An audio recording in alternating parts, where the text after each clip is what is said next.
Ok. NARM frérot. Suis-je dans la musique ou la médecine? Ok. En fait, le citoyen ou l'Africain est dogmatisé dans le sens où il croit à ce qu'il a trouvé devant lui comme religion, sans toutefois faire une autre analyse, ni constat. Il n'y a pas de constat, il n'y a pas d'analyse. C'est la diaspora aussi que nous sommes, qui essaye de voir les choses à l'angle 90 degrés, je peux le dire comme ça, et faire le discernement par rapport à leur position géographique aussi. Et la religion en elle-même, il y a une religion africaine. Il y a des religions africaines. Il y a des religions africaines. Mais comme ceci était tout simplement effacé et qu'on a fait croire que c'est une pratique désuète, on peut dire. Non, c'est même pas désuète, comment on l'appelait à l'époque. Voilà pourquoi indigène ou de la sorcellerie, si vous voulez. Voilà pourquoi l'Africain laisse sa religion à lui et s'arrime à une religion comme par exemple la religion de l'arabe. Lui il est arabe, il est musulman, c'est normal. Les chrétiens sont occidentaux, c'est normal. Mais l'Africain a épousé toutes ces religions. Non, on les lui a imposé. On lui a imposé. Je vous promets, et il ne fait pas la part des choses. On va revenir sur cette brochure, car si on s'étale sur la religion, c'est sûr qu'on en a pour toute la journée est très courte pour parler religion. Mais sur le plan éducatif, Madame Ebene, est-ce que vous ne pensez pas que le modèle éducatif imposé également aux Africains est un frein à l'émancipation, dans la mesure où combien de fois vous et moi avions récité nos tables d'éducation 2 x 1, 2, 2 x 2, réciter nos résumés de sciences, d'histoire sans même comprendre ce qui se disait. Alors la méthode imposée par le colonisateur était celle de l'absorption et non du raisonnement. Est-ce que ce modèle-là n'est pas un frein pour l'émancipation de l'homme africain qui doit aujourd'hui se décoloniser? Oui, je pense qu'il faut revoir les modèles de formation des apprenants. Parce que quand une méthode a montré ses limites, il faut changer. Et je pense aussi que la faiblesse de l'Afrique vient du fait que nous n'avons pas une culture de la réflexion. C'est-à-dire, on se contente de l'acquis. Voyez-vous, même, je vous prends un exemple qui est culturel. Dès qu'on construit un immeuble, on pense qu'il est à vie, alors qu'il est éternel. Alors que moi, je vois dans ces pays ou bien dans d'autres pays où la maintenance, c'est la maintenance qui fait même... qui fait tenir l'immeuble. C'est-à-dire qu'il faut vérifier toutes les semaines si les ascenseurs fonctionnent bien. Il faut le nettoyage. Il y a des fois, vous arrivez dans des ministères, vous croyez que vous êtes dans des poubelles. Moi, je pense, je vais vous dire, un ministère que je côtoie, bien qu'il y ait le ministère de l'enseignement supérieur. Il y a des... Vous vous empêcher d'y entrer prochainement. Non, je vous le dis. Non, et en plus, ce qui est le plus choquant, c'est que la main-d'œuvre est dérisoire en Afrique. Quand vous savez que le SMIC au Cameroun, c'est 35 000 francs, c'est 22 000 francs même à l'époque, même c'est passé à 35 000 francs. Donc ça ne fait même pas, ce n'est même pas 50 €. Donc vous comprenez qu'on se dit que c'est un manque de volonté. Donc c'est pour ça qu'il faut vraiment, des, comment on dit, cette machine à réfléchir pour que les choses changent. Et c'est à cela que sert le cercle de réflexion et d'action culturelle, économique et sociale de la diaspora africaine de France. Oui, ça sert aussi à permettre aux Africains de se réapproprier leur propre histoire. Et aussi, surtout, devenir maître d'eux-mêmes. Parce qu'en réalité, tout a été spolié, il faut le dire. Pendant très longtemps, on a grandi, on est né dans la culture de l'autre. Et la culture, la religion de l'autre. Tout à fait. Ça complètement d'accord. Tout est lié. On Tout est lié. dissocier. Tout est lié. Et il appartient effectivement à ceux qui ont une grande formation, les enseignants, j'entends, d'aller rechercher dans ce que nos aïeux, nos ancêtres faisaient de bien. Ça aussi, il y a un travail à faire, qui n'est pas un travail mince. Il faut aller chercher ce qui est bon, que nos ancêtres faisaient, parce qu'il y en avait qui étaient bons, les remettre au goût du jour, c'est-à-dire les rendre enseignables. C'est très important. Et ça passe par l'épistémologie, les pratiques de nos parents, quoi. J'écoutais ton ami hier, l'autre jour, parler de Njoya, Patrice Ngana. Il parlait... c'est notre frère. Oui, voilà. Il parlait avec de Njoya, ce qu'il a fait dans l'alphabet, c'est ça? Oui, dans l'alphabet, oui. Et je trouvais ça extraordinaire. Je trouvais extraordinaire qu'il y ait un Camerounais, il y a très très longtemps, qui avait fabriqué une écriture, qui était utilisée, qui a disparu. Cette écriture a disparu. Njoya arrive un peu après, non? C'était pas peut-être 1930 par là, Njoya? Peut-être. Njoya Simatia, c'était avant. Hein. Voilà. Donc, s'il a existé une écriture camerounaise, il appartient aux linguistes de se réapproprier ces choses-là et de le mettre au goût, surtout qu'aujourd'hui nous sommes confrontés aux problèmes d'identité.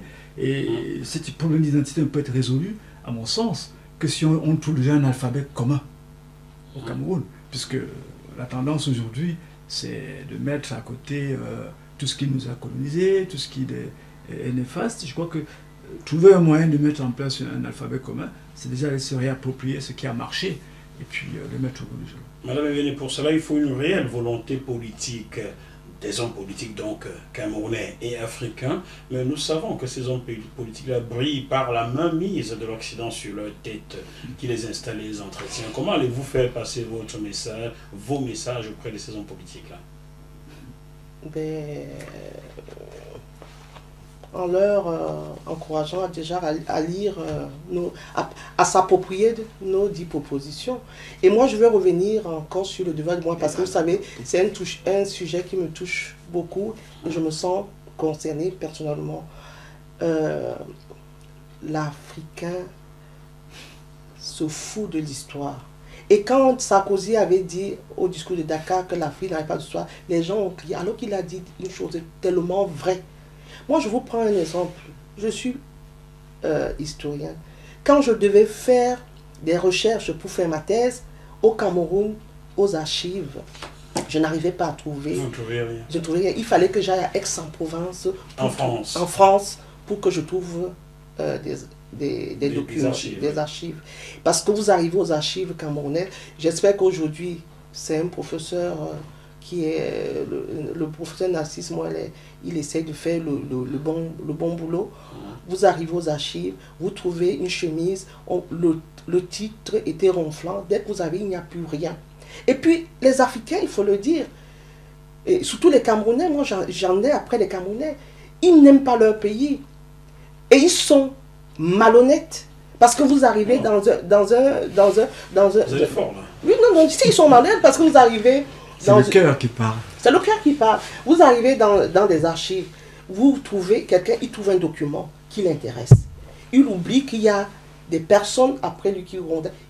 Il prend l'article pour lui, c'est-à-dire l'égoïsme. Et c'est sur ce point, ça me fait me rappeler d'un État que le président avait dit, d'où vient-il que les Camerounais soient si égoïstes? Parce que l'égoïsme, ce n'est pas seulement dans les biens matériels, ils sont même égoïsmes intellectuellement. Parce que quand vous allez dans un centre d'archives, sachez que si ces archives sont là, c'est parce que quelqu'un les a bien posées. Quelqu'un les a posées pour la communauté, mais ce n'est pas pour vous. Vous arrivez, vous trouvez un ouvrage, la page 6 n'existe pas parce que la personne a trouvé le malin plaisir de... Voilà. Et ça moi, j'ai vécu ça. Ce n'est pas des choses qu'on m'a racontées, c'est que moi-même, j'ai vécu... Ça, c'est du vandalisme même. Alors, les amis, s'il vous plaît, prenez vos smartphones, photocopiez la page et laissez-la à la partie. Voilà. Hein? Mais aussi, quelquefois, dites aux hommes politiques que nous sommes à l'heure de la numérisation. Alors, donc, on ne devrait plus avoir du papier. Et puis je pense que, et ce point, vous avez raison d'interpeller les gouvernants, c'est que dans des institutions, moi je sais, quand je vais aux archives à Aix-en-Provence, quand vous arrivez... C'est colonial. Oui, c'est colonial, je m'en fous, mais je dis comment ça fonctionne, c'est pour ça que quand vous y allez, vous trouvez les documents. C'est qu'il y a du bon sur le colon. Voilà, vous arrivez, vous n'avez pas le droit d'aller avec votre cartable, oui. Vous n'avez pas... on vous donne, c'est eux qui vous donnent même du papier. Donc ça veut dire que les gouvernants doivent aussi mettre ce type d'infrastructure pour que les gens ne viennent pas avec des papiers, les documents à l'extérieur et qui subtilisent les documents de base de la structure, qui dévalisent la structure. Et vous savez que la culture, c'est ça qui fait la force d'un pays. Madame Ebeni, ouais. Aujourd'hui, Internet est partout. Et l'Afrique est en train d'avoir l'avantage du dernier. Vous allez comprendre ce que j'ai dit. La 5G arrivera peut-être au Cameroun si les gouvernants camerounais le souhaitent avant d'arriver en France. Pourquoi ne pas numériser tout cela tout simplement? Mais justement, on en appelle aux gouvernants. Pourquoi ne pas le faire? Il faut donc qu'ils le fassent. Donc moi je dis, il faut utiliser les outils de la modernité de notre temps pour qu'on essaie de préserver ce qui est encore, qu'on peut encore sauver. Surtout que votre pays est très en avance en matière de numérisation et d'informatique. Dans votre pays, 32 gigas font 500 gigas. Là, je ne voulais pas faire le procès.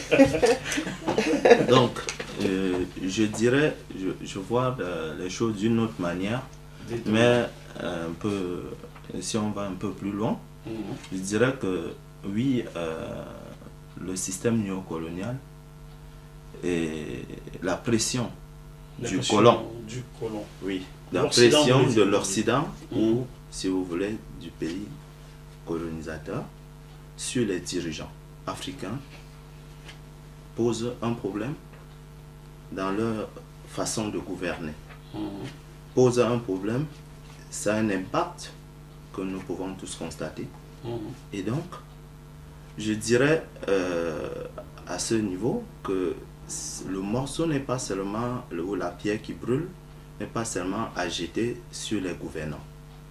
Il est temps aussi qu'on se dise les choses en face et d'une façon normale et réelle, qu'il faut aussi que les pays colonisateurs essayent de laisser la libre gérance des pays colonisés. C'est naïf, Lazare, de penser ainsi, leurs intérêts, leurs sacrés intérêts. Hein? Il est temps qu'ils repensent leur politique, peut-être française d'Afrique, et donner la possibilité aux Africains, qui sont des dirigeants, de bien gouverner. Mais c'est pas dans leur intérêt que l'Afrique soit bien gouvernée. Mais le lendemain, il se fera trop tard. Parce que l'Afrique s'éveille en Mexique maintenant. Vous pensez qu'elle s'éveille, si vous saviez. Et il y a d'autres partenaires. L'ordre mondial est bousculé, bouleversé. Il y a d'autres partenaires qui veulent du gagnant-gagnant avec l'Afrique. Or, le colon felant, il ne pense pas à arranger le pays colonisé et puis pour prendre que ce qui revient à lui. Il veut tout prendre et laisser le pays colonisé dans la misère. Et vous allez bien voir que tous les dirigeants en Afrique, ils travaillent selon une feuille de route déjà tracée. On est quelques-uns qui... Voilà. Donc, je suis désolé de le dire. Prendre la parole. Ça n'entre pas dans notre cadre. Ça n'entre pas là, mais c'est toujours bien, c'est la réflexion. Mais on est obligé de passer par là pour dire que franchement, l'Africain est vu aujourd'hui toujours comme un sous-homme, même vous en vivez dans votre quotidien. Mais avant qu'il ne s'éveille, il sera sur-homme. Je ne leur permets pas souvent. Oui, Madame Ebele. Non, mais je voulais dire que, enfin, je vais dire, il ne faut pas avoir une analyse simpliste. Moi, je pense que la rigueur doit prévaloir pour que les choses changent. En effet. Nos dirigeants sont des adultes, ce n'est pas des enfants. S'ils se considèrent comme enfants, ils n'ont qu'à ne pas prendre les rênes des États qui gouvernent. Donc ce n'est pas les colons qui doivent leur dire ce qu'ils doivent faire ou ne pas faire.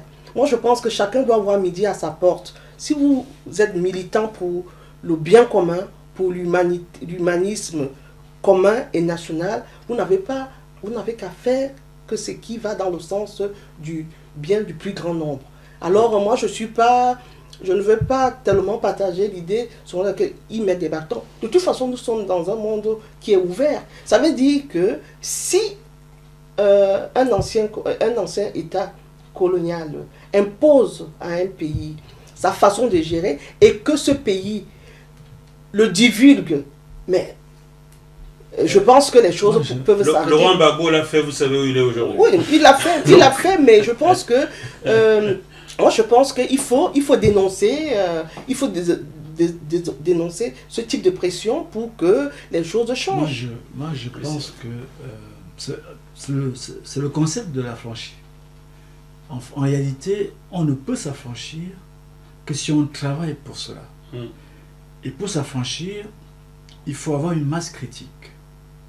Bon, je pense que l'Africain aujourd'hui n'a pas encore cette masse critique. Il faut que nous travaillions pour ça. C'est aussi le sens du CRACESDA. C'est-à-dire que travailler à mettre en place cette masse critique.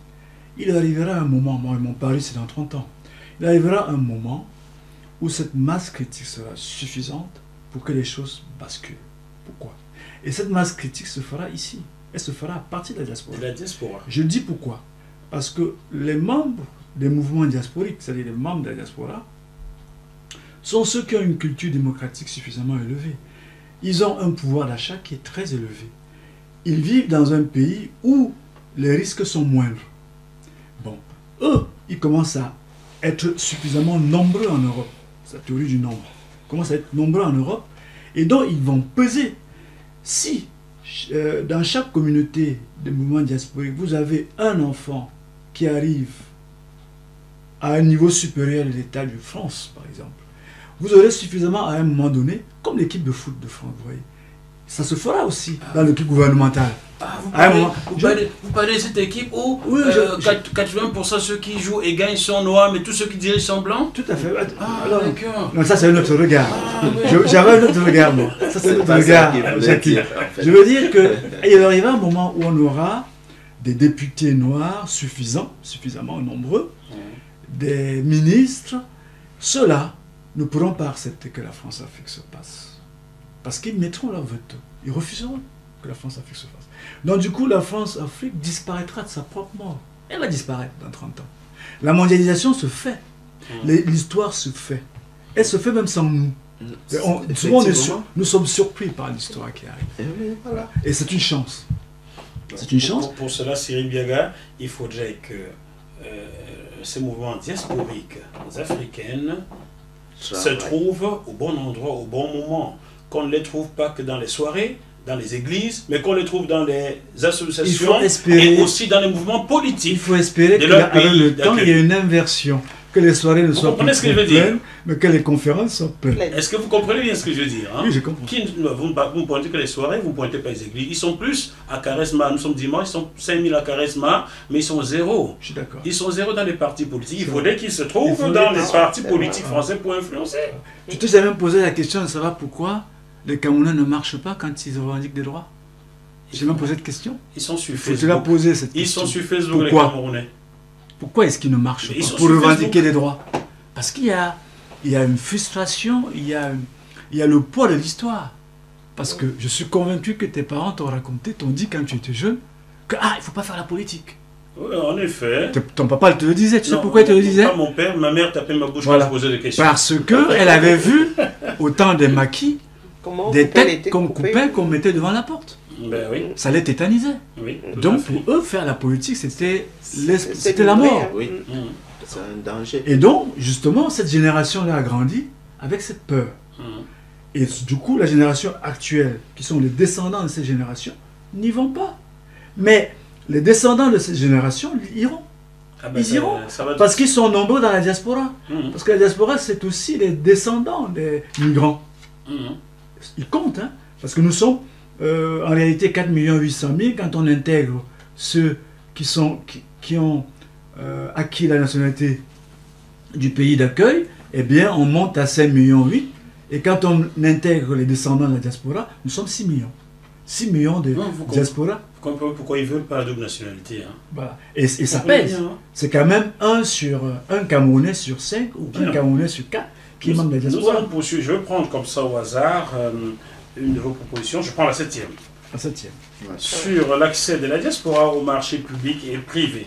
Selon les données de la Banque mondiale et de la Banque africaine de développement, la BAD, le Cameroun est le pays de la zone CEMAC qui reçoit plus d'argent transféré par sa diaspora. Le montant global du transfert est passé de 218,7 milliards de francs CFA en 2013 à 585 milliards de francs CFA en 2015. Nous sommes en 2018, ça doit être 1000 milliards maintenant. Oh, si on fait un bon calcul, ça devrait être 700, 600. Je vais finir ce premier paragraphe. Si près de la moitié des sommes transférées vont à l'endroit des familles pour des besoins primaires, tels que le logement, la santé et les fournitures scolaires, l'autre moitié des sommes transférées sont davantage investies dans les petites affaires pour préparer les éventuels retours au bercail. Elles sont disponibles et servent surtout à l'achat de terres et d'actifs. Madame Ebene, oui. Je vous permets de réagir là-dessus. Vous souhaitez donc, votre association de CASDAF souhaite que la diaspora ait un droit aux affaires au Cameroun. Oui, grosso modo. Oui, ça veut dire la diaspora doit avoir des droits et des devoirs. C'est-à-dire qu'elle ne doit pas se limiter qu'à son rôle de devoir. Donner l'argent, donner l'argent. Voilà. Mais il faut aussi qu'on lui accorde des droits. Parce que pendant qu'on discute là, est-ce que votre WhatsApp n'a pas sonné? Il n'y a pas un problème d'argent envoyé? Non, il n'a pas sonné.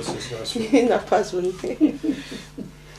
Donc, la diaspora ne va pas être cantonnée au rôle du donateur. Du donateur. N'a pas que des devoirs. N'a pas que de devoirs. Et puis, je pense que pas d'intérêt, pas d'action aussi. Vous connaissez le principe. Donc, ça veut dire que si la diaspora participe au bien vivre des Camerounais, elle doit aussi tirer des fruits de cette action humanitaire et humaniste qu'elle pose auprès des siens. Grosso modo, d'où je cite, oui. Pour compléter, donner la possibilité à la diaspora d'accéder au marché public. Au marché public. Cela signifie que quand il y aura un appel d'offres au Cameroun, il faudrait que la diaspora ait le droit de candidater également. Ça, ce n'est possible que si l'État a accepté la négociation, qu'on disait en amont sur les co-organisations. Si l'État accepte la négociation, eh bien, ouvre le marché. Pourquoi ce marché? Parce que actuellement, ce sont des investisseurs étrangers qui sont dans ce marché. Ces investisseurs investissent, excusez la tautologie, des valeurs équivalentes au montant que tu vois là, que tu as vu là. Et ces montants et ces investissements profitent des 4% de la croissance que le Cameroun génère chaque année, et pour générer des gros bénéfices. Mais malheureusement, ces bénéfices sont rapatriés dans leurs pays sources. Alors que, en fait, quand on regarde bien ces sommes, 585 milliards transférés par les membres de la diaspora au Cameroun, la moitié part aux familles pour des besoins primaires, écoles, etc. L'autre moitié sont des actifs qui sont disponibles. Donc l'État, dans sa négociation, peut transférer cette partie qui est disponible sur le marché. Sur le marché. Et pourquoi ça peut être intéressant pour le Cameroun? Parce que, en fait, le membre de la diaspora qui est investi devient actionnaire. Il sait qu'il a sa retraite qui est assurée. Il sait qu'il ne va pas rapatrier les bénéfices dans son pays où il vit, son pays d'accueil. Il va le laisser sur place. Ça va produire les bénéfices vont créer des emplois. Et on va baisser le chômage. Donc, tout ça est lié. Est-ce que vous ne rêvez pas là? Et la théorie du 10%, vous en faites quoi? Ben, tout ça, on espère que la corruption aura disparu. Et vous avez bien compris. Hein. Oui, bien sûr. On connaît la théorie du 10%. On espère qu'on le fera dans un climat sain. Nous rêvons pour un monde meilleur. Hein, voilà. Et juste. Est-ce qu'il ne faudrait pas que les gouvernants ou l'État, non je ne veux pas dire l'État, l'État c'est tout le monde dans un pays, l'État c'est le balayeur, c'est lui qui est même malade, qui ne travaille pas, l'État c'est tout le monde. Est-ce qu'il ne faudrait pas tout simplement que les gouvernants de ces pays africains, on ne va pas stigmatiser au Cameroun, hein, de tous les pays d'Afrique, Oui. prennent conscience que l'entreprise locale doit primer sur l'entreprise qui vient de l'étranger. Je m'explique. Nous sommes en 2014, je crois bien, un fabricant de coffre-forts qui est basé à Douala a gagné un marché au ministère des Finances. Il a produit 21 coffres-forts. Je connais personnellement son sujet, j'ai fait un reportage sur lui et j'ai été au collège Victor Fotso avec lui en 1991-92. Ce garçon a fourni les 21 coffres-forts certifiés pour se faire payer. Cela a pris 2 ans. Et le jour où il a perçu 2 francs, j'ai dit 2 francs, c'était plus le 20% qu'on lui a prélevé, c'était du 40%. Depuis, ne lui parlez pas de marché public au Cameroun. Vous comprenez? Ça veut dire que les gouvernants camerounais tuent les PME du pays. J'affirme ce que je sais, car j'ai des reportages que je n'ai pas encore diffusés là-dessus. Est-ce qu'il ne faudrait pas tout simplement que vous incitiez, que vous sensibilisiez les gouvernants camerounais, africains, à privilégier les entreprises locales et surtout instaurer une règle du 90 jours comme nous la connaissons en France pour payer ces entreprises-là. Cyril Diaga. Je partage cet avis, mais ça travail passe par une négociation. Et ça rentre dans le cadre de ce qui est prévu ici, que j'appelle l'éco-organisation. C'est-à-dire que comment est-ce que les membres de la diaspora négocient avec l'État, les représentants du peuple, donc ceux qui gouvernent en général. Donc, comment est-ce qu'on négocie avec eux pour que le climat global soit sain? Parce qu'aucun membre de la diaspora n'ira investir si le climat n'est pas sain. Donc il faut d'abord veiller à ce que le climat soit sain, que la corruption disparaisse pour qu'on investisse. Qu'on assiste à des opérations comme le président Déby dans son fait au port là. Au port. Et monsieur le président Déby, j'espère que vous avez puni le monsieur. Telle est la bataille donc du CRASESDAF. Parce que le CRASESDAF sont des humanistes. Ce sont des intellectuels africains de France et d'ailleurs qui veulent œuvrer pour la bonne gouvernance, pour enseigner même une logique qui pourrait faire disparaître carrément la corruption, le favoritisme et puis et autres. Donc, vous savez aujourd'hui que la diaspora fait peur en Afrique. Et pas qu'aux gouvernants, même à l'Africain de base, la diaspora fait peur. Vous ne représentez que l'argent que vous envoyez. Comment allez-vous faire pour vous faire accepter, pour que la diaspora soit acceptée dans les pays d'origine, Cyril Diaga? Qu'est-ce que vous comptez faire au sein du CASAF? L'idée reçue selon laquelle la fonction de la diaspora est purement financière, économique, et il y a un troisième mot qui est ressources humaines, n'est plus vrai à l'heure de la mondialisation, où les choses vont très vite. La diaspora est un acteur principal aujourd'hui dans le développement local au Cameroun, en l'occurrence. J'ai envie de vous faire dire que la diaspora doit être, pas est, car ce n'est pas encore le cas. Oui, mais parce qu'il n'est pas visible. Ce qu'ils font, ce n'est pas visible. C'est pour ça qu'avec l'impact sur le plan national n'est pas lisible, mais l'impact sur le plan local l'est. Et donc, la diaspora n'est pas que ça. La diaspora a aussi une fonction productive. C'est-à-dire que tu envoies l'argent dans une ferme, enfin, on dit champ chez nous, dans un champ à Pendia, par exemple, pour que les gens cultivent. Le poivre. On embauche des gens dans ce village et ça fait vivre des familles. C'est une fonction productive. C'est indirect, cette fonction-là. La diaspora intervient et a une fonction reproductive. Et la vie, c'est ça. C'est la production et la reproduction. Productive parce que ça entretient les familles, ça permet aux femmes d'aller à l'hôpital, d'accoucher, etc., etc. Donc la diaspora a tout ce rôle qui s'imbrique. Et ça possède du fait que l'action de la diaspora n'est pas seulement une juxtaposition de faits. Tu vois, c'est aussi une imbrication de ces faits qui se combinent selon les situations. Tu vois. Et cette imbrication met la diaspora au centre. D'ailleurs, tout à l'heure, vous parliez entre guillemets, je vais le traduire scientifiquement, c'est l'élite. L'élite camerounaise n'est plus l'élite qui était nommée et que dans un ministère et qui allait au village faire manger la foule. L'élite s'est déplacée. L'élite camerounaise se trouve dans la diaspora. Il pèse 20% des membres de la diaspora. Quand on a un benguis dans la famille, ce qu'on est en haut maintenant. Voilà. L'élite est là.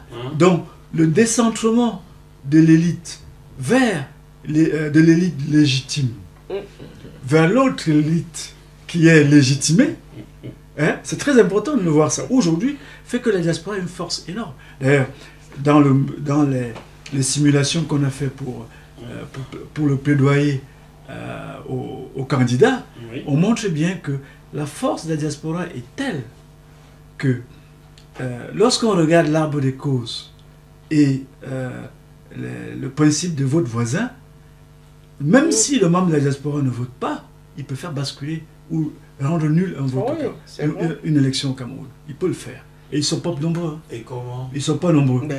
Faisant quoi? Il suffit, tu ne votes pas, monsieur Ofo. Tu ne votes pas. Tu regardes le principe de la feuille d'un arbre. De la consigne. De la feuille d'un arbre. Tu as un tronc, tu as les ramifications. Oui. Tu sais que la sève qui coule va nourrir les éléments de l'arbre. Voilà. Alors, si la sève s'arrête, les éléments ne seront pas nourris. C'est exactement le même rapport que les Blancs ont avec nous. Quand on dit que les Blancs nous imposent, j'ai ri, ils ne nous imposent rien du tout. C'est ce rapport psychologique qui nous tient. C'est-à-dire que lorsqu'ils vous financent votre développement, ils vous tiennent. Donc si nous finançons le développement des entités économiques chez nous, eh bien, nous avons le droit de le regarder. Vous parlez du blanc, ne craignez-vous pas maintenant, qui prend la parole, ne craignez-vous pas que ce blanc, au vu de vos réflexions, veuille tout faire pour que la diaspora n'obtienne jamais cette double nationalité que vous espérez tant? Car elle pourrait être une force concurrente. C'est une lutte. Il faut espérer et lutter pour que ça puisse arriver. D'où l'importance de l'implication de cette diaspora-là dans leur pays d'accueil en politique.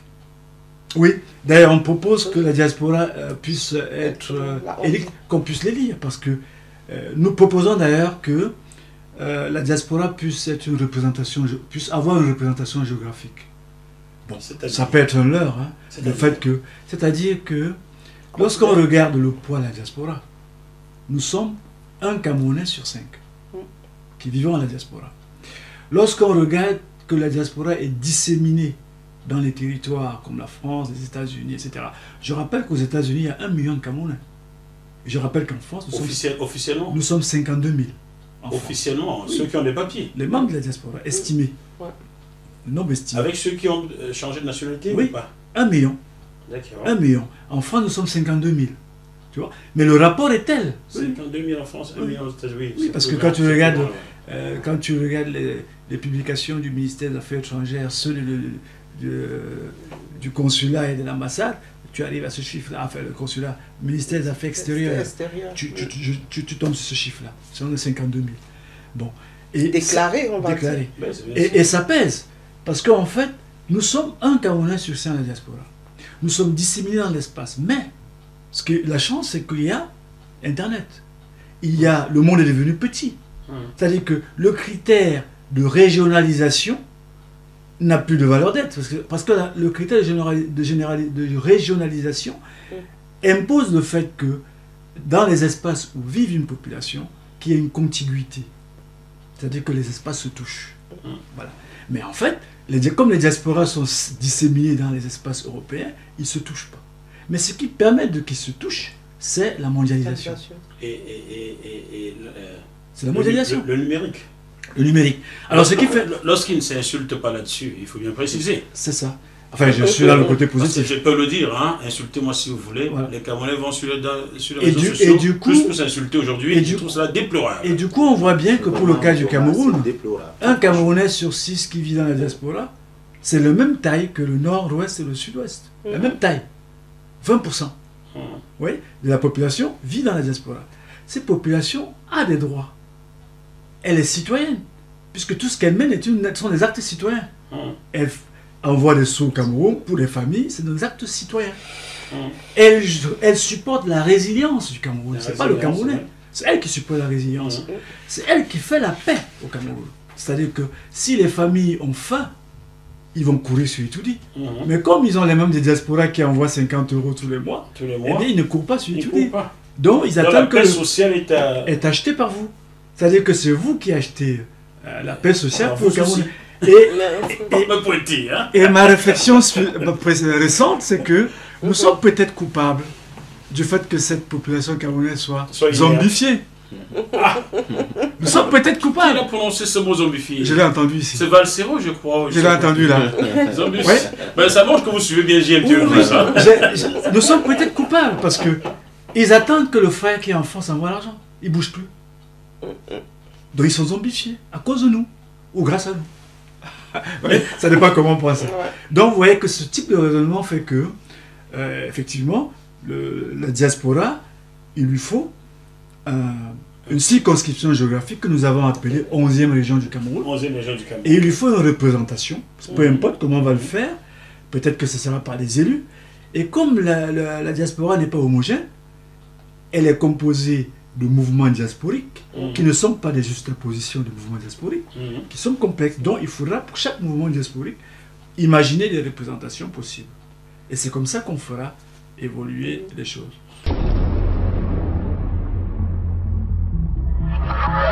Ce programme vous est proposé par Deviseo Fret, spécialiste du transport international Afrique, Dom-Tom, Océan Indien. Retrouvez-nous sur www.deviseo-fret.com. Téléphone +33 139 85 14 23. Livre de 10 propositions de la diaspora camerounaise de France aux candidats aux élections présidentielles qui auront lieu le 7 octobre prochain. Donc au Cameroun, nous allons sauter comme ça et parler du dixième point dans votre livre. On ne peut pas tout vous dire, chers téléspectateurs. Vous avez l'adresse email pour commander cette brochure que je trouve riche, n'est-ce pas, pour prendre connaissance de toutes ces propositions-là. Donc, le 10e point sur le dialogue national et la paix dans le territoire. Les différentes crises qui ébranlent le Cameroun aujourd'hui étaient toutes prévisibles et de nombreux travaux n'ont cessé de décrier une situation de déliquescence qui apparaissait de plus en plus évidente depuis 2012. Je vous dirais même depuis 1961. Nous en parlions hier à la conférence sur la crise anglophone. Madame Ebene, faites-moi un commentaire de cette proposition, cette 10e proposition. Ben, en fait, la 10e, c'est la dernière. Et vous savez qu'on dit souvent, on réserve toujours le meilleur pour la fin. Parce qu'aujourd'hui, cette 10e proposition est tellement actuelle parce que le Cameroun traverse une crise jamais connue. Alors, je pense qu'il est temps que les Camerounais se regardent autour d'une table et se regardent dans les yeux. C'est pas le tin-tin que vous avez dit tout à l'heure. Moi, je vous regarde dans les yeux. Voilà. Et qu'ils se parlent pour qu'il y ait vraiment un dialogue national. Parce que c'est vrai, bon, quand vous parlez de l'histoire, quand on a parlé de la réunification avec Ahidjo, c'est vrai que c'était une mauvaise négociation entre Foncha et Ahidjo, puisque Foncha et Ahidjo étaient dans les pourparlers et Ahidjo, il est allé déclarer que la réunification était actée avec Foncha. Mais je pense que c'était des grands hommes, parce qu'ils n'allaient pas contredire Ahidjo, puisque tous étaient partants pour que la paix soit une réalité camerounaise. Donc je pense qu'il faudrait qu'on essaye de marquer un arrêt sur cette histoire pour que les choses soient mieux comprises et que le dialogue soit vraiment réel. Lorsque les deux Allemagnes avaient été réunifiées en 1989, oui, en 89, avec... Pas sur votre contrôle. Moi, je n'étais pas en Europe, j'étais gamin. J'étais collégien. Donc, je peux ne pas utiliser tout ça. Je pense à la chute du mur en 1989. Je pense bien que des documents officiels avaient été paraphés par les deux camps. Est-ce bien cela, Madame Ebene? C'est vous l'historienne, hein? On a bien s'il y a eu des accords signés, des papiers signés, n'est-ce pas? Mais vous parlez du Cameroun. Des deux Allemagnes. Parce que les deux Allemands ont été réunifiés en 1989. On a signé des papiers, les deux camps. Bien sûr, oui. Est-ce qu'en 1972, des documents avaient été signés au Cameroun pour réunir les deux Cameroun? Oui, il y a des documents, puisque de toute façon, ça avait été acté, signé. Il y a un bord que j'ai rencontré hier qui allègue qu'aucun document n'avait été signé. J'aimerais bien, si vous avez connaissance de ces documents-là, merci de nous les faire parvenir sur JMTV+. Nous aimerions bien les lire pour voir, comprendre la teneur de ce qui avait été signé. Alors, aujourd'hui, prenez le dialogue sans retourner aux sources, Cyril Biaga, et vérifier qu'il y avait eu des documents signés entre les deux parties. Est-ce que ce ne serait pas aller puiser de l'eau avec un panier? Ça, c'est une question éminemment politique. Même si vous ne faites pas de la politique politicienne, je pense que le citoyen que vous êtes peut donner une réponse à cette question-là. Oui, on peut voir sur la forme que s'il n'y a pas de document, il n'y a pas de relation du tout. On peut aussi voir sur le comportement de l'Africain que certaines relations se nouent de façon tacite. On n'a pas besoin de documents pour faire une relation. Tout dépend du point de vue dans lequel on se tient. Je voulais aussi rajouter que vous savez quand même que la particularité de l'Afrique, la tradition africaine, elle est orale aussi. Hein. Donc ça veut dire qu'il y a des choses qui se font sans qu'il y ait forcément un écrit. Et puis tout à l'heure, sur la proposition 4, je vous ai parlé de ce devoir de mémoire collective. Mais même s'il y a eu des papiers, avec le traitement qu'on inflige aux archives camerounaises, vous allez les trouver où? C'est la question que je vous pose. C'est pour ça que je vous dis que ça aussi, il faut encore une nouvelle éducation sur ce devoir mémoriel pour les Africains. Vous allez les trouver où? À Aix. Là où vous allez régulièrement, là. Ben oui, mais oui. Lorsqu'on ira à Aix, vous allez les trouver où? Donc c'est pour ça que je dis qu'il y a donc d'où cette importance de préserver les archives comme des œufs, parce que ce sont ces archives-là qui font force de loi quand il y a des conflits. Vous pouvez aussi chercher à Dakar, hein, car une bonne partie des archives des pays africains avaient été rétrocédées à Léopold Sédar Senghor, donc à Dakar, oui, mais vous pourrez peut-être. Oui, on doit chercher. C'est pour ça que on va pas, moi je ne peux pas faire une affirmation gratuite quand je ne suis pas sûr. Je préfère être honnête, mais je pense que là on est sur des conjectures, mais je pense que voilà aussi un autre problème qui... C'est vrai aussi que lorsqu'on regarde cette question sur le dialogue, c'est une conséquence, hein, de quelque chose qu'on aurait pu éviter. Il faut simplement remarquer que cette crise était prévisible, comme on le dit. C'était visible, moi-même je l'ai écrit en 2013. Donc en regardant les scénarios, depuis 1960, il y avait des discontinuités et des répétitions dans le temps, des choses qui arrivaient de façon cyclique, qui montraient qu'une crise se dessinait. On aurait pu éviter.